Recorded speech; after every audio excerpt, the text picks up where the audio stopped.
Bonjour à toutes et à tous, c'est Stéphane pour la chaîne Foilier, je vous remercie de me retrouver chez moi, et donc chez vous.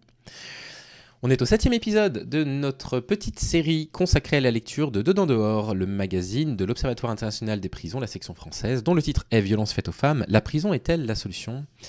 Et c'est d'un nouvel entretien dont on va parler aujourd'hui, dont le titre est « Les stages de responsabilisation ne suffisent pas ». Donc un petit contrepoint par rapport à ce qu'on a pu lire jusque-là. J'espère que cet épisode va vous intéresser. Profitez-en bien, toutes et tous. Les stages de responsabilisation ne suffisent pas. Un entretien recueilli par Laure Anneli avec Marine Delaunay, docteur en sociologie. On demande à Marine Delaunay quand et comment s'est structurée la prise en charge des violences conjugales en France, et elle répond. En France, ce qui est particulier au regard du contexte international, c'est qu'on a une sorte de division du travail dans la prise en charge des violences conjugales, avec victimes d'un côté, auteurs de l'autre.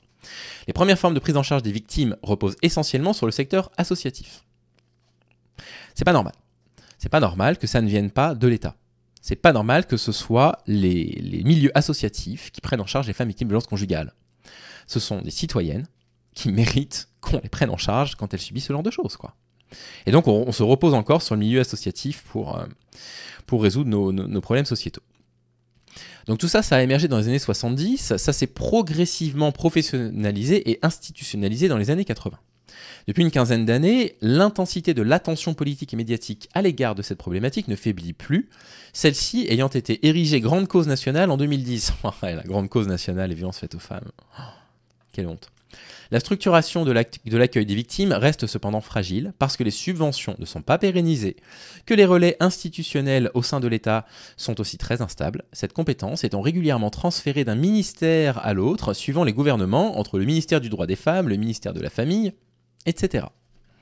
Deuxième question, qu'en est-il de la question des auteurs de ces violences ? La prise en charge des auteurs a fait l'objet d'une institutionnalisation plus tardive, et s'est développée essentiellement dans un cadre pénal.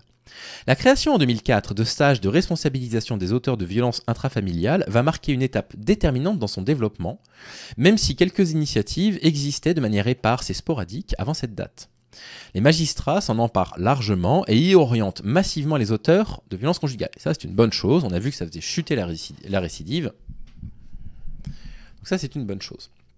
Néanmoins, on aimerait que la prise en charge des victimes de violences ne soit plus uniquement sur les épaules des associations, et on aimerait qu'avant de penser aux auteurs de violences conjugales, on pense aux victimes et qu'on investisse massivement de l'argent pour les aider elles. Il n'y a pas de structuration formelle à l'échelle nationale. Jusqu'en 2019, les auteurs de violences conjugales étaient rarement évoqués dans les débats publics et encore moins considérés comme potentiels destinataires des politiques publiques. Le Grenelle des violences conjugales fin 2019 renouvelle le cadrage sur cette problématique en portant l'accent sur les auteurs, avec l'idée que tant qu'on ne s'occupera pas d'eux, on ne pourra pas dissoudre complètement le problème des violences conjugales. Moi j'adore cette phrase parce que, en fait, on l'a même pas dissous partiellement. Hein. Je veux dire, à ne pas prendre en charge les victimes de violences conjugales, à laisser ça à des associations, merci pour l'abonnement Evoli, soit la bienvenue. On n'avance absolument pas. Donc, c'est bien de prendre les deux de front, hein, c'est Mathilde Panot qui disait ça récemment au sujet d'Adrien Quatennens, mais investissez quand même d'abord pour prendre en charge les victimes. Le programme d'action qui a été adapté dans la foulée implique le développement de centres spécialisés dans leur prise en charge. Cette offre, qui est en cours de structuration et d'institutionnalisation, reste cependant très hétérogène sur le territoire. Effectivement, il y a des départements dans lesquels rien de ceci n'existe. Encore deux questions intéressantes. On lui dit quel est l'impact des stages sur les participants. Donc là, on a une spécialiste en sociologie qui va pouvoir nous répondre. Ces stages sont des espaces d'information sur le droit, sur la loi, des lieux d'éducation à la justice, au sein desquels ils vont aussi trouver des informations sur les addictions, les différentes formes de prise en charge médico-sociale qui peuvent exister, des adresses pratiques, etc. Et ça, c'est important. Édouard Durand, le juge, ne cesse de rappeler dans ses livres que l'un de nos rôles en tant que citoyens et de citoyennes, c'est de rappeler la loi aux gens. De rappeler que la violence n'est pas normale. La violence, c'est aller contre la loi. Et donc, dans les stages, il le rappelle. Même si pour vous, c'est juste une gifle, eh ben, il n'empêche que vous avez violé la loi. Et que vous êtes considéré aux yeux de la loi comme un agresseur conjugal. Et c'est important de le rappeler, il faut utiliser les mots. Et j'irai dans ces stages de responsabilisation un jour, je veux voir de mes propres yeux ce qu'ils y font. Et d'ailleurs, j'ai un contact très intéressant, je vous en parlerai un petit peu plus tard, avec un membre de la Civise, et on va travailler un petit peu sur ce genre de questions. Je le rencontre la semaine prochaine. Ce sont aussi des espaces dans lesquels les individus vont être confrontés à leur passage à l'acte. Très bien. Ils vont entendre parler de l'expérience des victimes sans autre choix que de l'écouter. Ce n'est pas anodin, au contraire, c'est essentiel. Mais ce n'est pas suffisant pour transformer les représentations. Or, celles-ci sont déterminantes dans ces violences.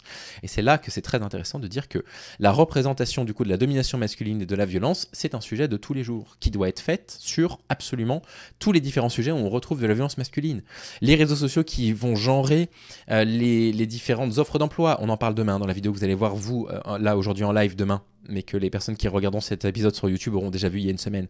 Il faut en parler sur la façon dont on perçoit ce que c'est qu'un témoignage d'une victime de violence conjugale, sur les représentations mentales de ce que serait une bonne ou une mauvaise victime, etc. C'est très important d'en parler. Lors des entretiens que j'ai pu mener à l'issue des stages, j'ai repéré une persistance de représentations problématiques chez les auteurs de violences conjugales liées à la masculinité et à sa mise en scène dans des rapports conjugaux souvent inégalitaires. Et là, on est sur mon terrain. Il faut travailler sur la notion de virilité encore et encore et encore, salut Agurtis. C'est absolument indispensable. Et je ne me laisserai plus détourner de mon travail de militant sur Internet par les différents colibets qui m'emmerdent depuis quelques semaines. Lorsque je les interroge sur les violences qu'ils ont commises, jamais ils ne mentionnent les conséquences sur la santé des victimes.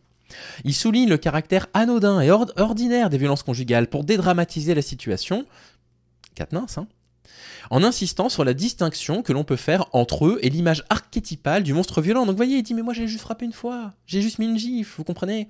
Je suis pas un monstre qui bat ses enfants, etc. » Et il faut leur rappeler qui ils sont, qu'est-ce qu'ils ont produit comme violence et quelles sont les conséquences que ça a eu sur leurs victimes.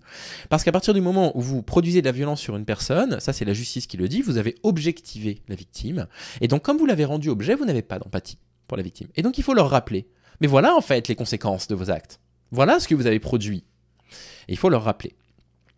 L'élément significatif dans leur récit n'est jamais le passage à l'acte en lui-même, mais le fait qu'ils aient été traduits en justice. Ah ouais, ils sont juste pas contents de s'être fait gauler. La plupart d'entre eux ont vécu les événements successifs de la trajectoire judiciaire, l'arrestation, la garde à vue, le recueil de l'empreinte, etc. de façon très douloureuse, et ils témoignent d'un sentiment de stigmatisation renforcé par la perception de la très grande distance sociale entre les magistrats et eux. On l'a le retournement victimaire, quoi. Finalement, c'est moi la victime. Vous vous rendez compte, depuis que j'ai été accusé de violence conjugale, j'ai été mis en garde à vue, on a pris mes empreintes, on m'a considéré comme un criminel, c'est littéralement ce que vous êtes en fait. C'est un crime la violence. Ils sont souvent confrontés à des femmes de l'orientation de l'affaire à la mise en œuvre de la sanction pénale, et cela leur fait craindre une forme de connivence de genre entre les professionnels et les victimes. Non mais faut vous rendre compte. Oh là là, mais quelle mauvaise foi, ça me fout la nausée quoi. Ouais mais la juge c'était une femme, c'est pour ça que j'ai été condamné, hein. C'est par solidarité féminine. De manière générale, les travaux universitaires menés sur le sujet partagent ces constats de normalisation de la violence et de décrédibilisation de la sanction pénale à l'issue des programmes de responsabilisation. Et donc elle le dit, ça suffit pas. Les stages de responsabilisation ne suffisent pas parce qu'ils en ressortent avec un sentiment d'injustice, où ils se disent « Oh en fait j'ai été puni parce que la magistrate c'était une femme ». Et on lui dit qu'est-ce qu'il faut faire. Et elle répond qu'il y a une méta-analyse internationale qui a porté sur le Canada, les États-Unis et l'Australie, qui montre que rien ne valide l'efficacité des programmes actuels, ni ne l'invalide totalement. Donc voilà, ces stages de rééducation ont probablement un impact, c'est pas la panacée, c'est l'une des solutions. Mélanger ça avec le bracelet anti-rapprochement, avec de temps en temps la nécessité de judiciariser l'affaire jusqu'à la pénaliser et les envoyer en prison, et peut-être que là, on a une solution un petit peu globale qui pourrait fonctionner. S'agissant des programmes courts de quelques jours, les auteurs sont catégoriques. Cela ne réduisent pas les taux de récidive, voire sont susceptibles d'engendrer des effets contre-productifs. Les programmes qui auraient le plus d'effets sont les programmes longs, qui adoptent des approches issues des thérapies cognitivo-comportementales, donc les TCC, avec une perspective genrée.